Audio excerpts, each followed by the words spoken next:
So as we know, किसी भी quadratic equation को सॉल्व करने के हमने 3 मेथड पढ़े हैं क्लास 10th में, splitting the middle term, completing the square और थर्ड क्वाड्रेटिक फार्मूला। तो आज हमने क्वाड्रेटिक फार्मूला से किसी भी क्वाड्रेटिक इक्वेशन को सॉल्व करना सीखना है। तो सबसे पहले किसी भी क्वाड्रेटिक इक्वेशन की फॉर्म होती है ax square plus B x plus C equals to zero and a is not equals to zero. इसका क्या इंपॉर्टेंस है, यहाँ पे a not equals to zero ये लिखा होता है, हम इग्नोर कर देते हैं कि छोड़ो यार ये तो ऐसे लिखा है। तो a not equals to zero इसीलिए लिखा है क्योंकि अगर a ज़ीरो हो जाएगा तो a इंटू एक्स स्क्वायर की टर्म ही गायब हो जाएगी। तो टोटल क्या हो जाएगा, बी एक्स प्लस सी, जो कि लीनियर है, क्वाड्रेटिक इक्वेशन नहीं है, इसलिए a ज़ीरो नहीं हो सकता, ये लिखा है। अब आते हैं क्वाड्रेटिक फार्मूला। सबसे पहले आपको निकालना है डिस्क्रिमिनेंट। डी मीन्स डिस्क्रिमिनेंट, जिसका फार्मूला है बी स्क्वायर माइनस 4ac। अब ये बी ए सी ये सब कहाँ से आएंगे, तो हमारे पास जो इक्वेशन है A x square plus B x plus C, उसमें हमने एक्स स्क्वायर और एक्स के साथ और एक जो अकेले टर्म है सिर्फ नंबर है, ये हैं ए बी और सी, कोफिशिएंट्स कहते हैं जिन्हें।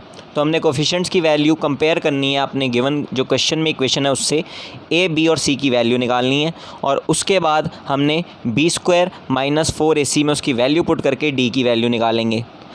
अब हमने जब डी की वैल्यू निकाल ली तो इसका भी कहीं यूज़ होगा, इसीलिए हमने डी की वैल्यू निकाली। तो नेक्स्ट फार्मूला जो होता है एक्स की वैल्यू निकालने के लिए, X equals to minus B plus minus root D by 2a।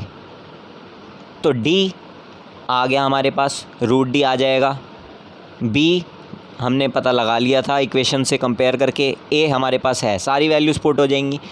Plus minus root D क्यों है ये आगे बताते हैं। अब पहले लेते हैं क्वेश्चन ताकि समझ आ सके सॉल्व करना कैसे है। तो ये रहा हमारा question, 3x square minus 5x plus 2 equals to zero. अब इसकी सॉल्विंग करनी है तो सबसे पहले हमें कंपेयर करना होगा, A x square plus B x plus C equals to zero, और आगे क्या लिखना होगा, कंपेयरिंग विद। हम अपने जो क्वेश्चन में गिवन है उसे इस इक्वेशन से कंपेयर कर रहे हैं। नाउ कंपेयर, 3x स्क्वायर ए एक्स स्क्वायर है, माइनस 5x बी एक्स है और 2 सी की जगह है। तो कंपेयर करके a की वैल्यू क्या आई, +3, b की वैल्यू क्या आई, 5, साइन भी लेते हैं, -5, माइनस का साइन है ना, तो माइनस साइन -5, सी में क्या आएगा, +2, प्लस है +2 आएगा। तीनों वैल्यूज़ हमारे पास आ चुकी हैं। अब d equals to B square minus 4 इसी में हम वैल्यूज़ पुट करेंगे। वैल्यूज़ देखो, -5 का होल स्क्वायर -4 इंटू +3 इंटू +2, तो -5 का स्क्वायर 25 प्लस 25 -4 3 ज़ा 12, 12 2 ज़ा 24, तो -24, 25 -24 1, डी की वैल्यू आ गई हमारे पास 1। Now x equals to minus B plus minus root D by 2a।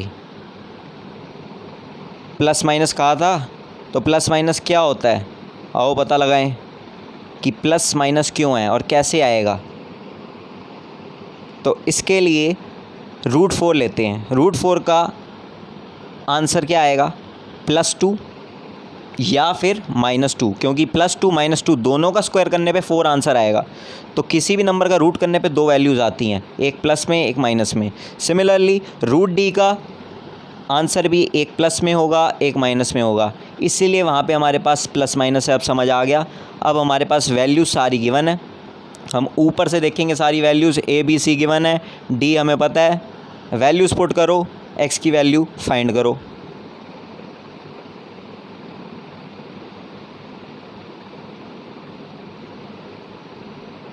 Simple solving, minus of -5 5, plus minus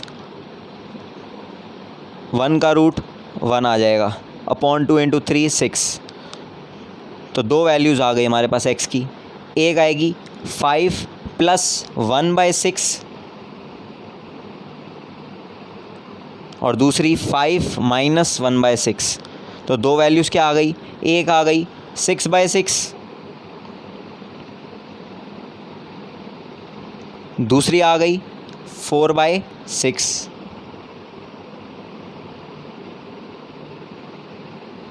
इन दोनों को सिंप्लीफाई कर लेंगे हम। 6/6 हो जाएगा 1 और 4/6 2/3। तो यहाँ हमारे पास x की दोनों वैल्यूज़ अब आ चुकी हैं 1 और 2/3। क्वेश्चन ख़त्म। हरी बोल।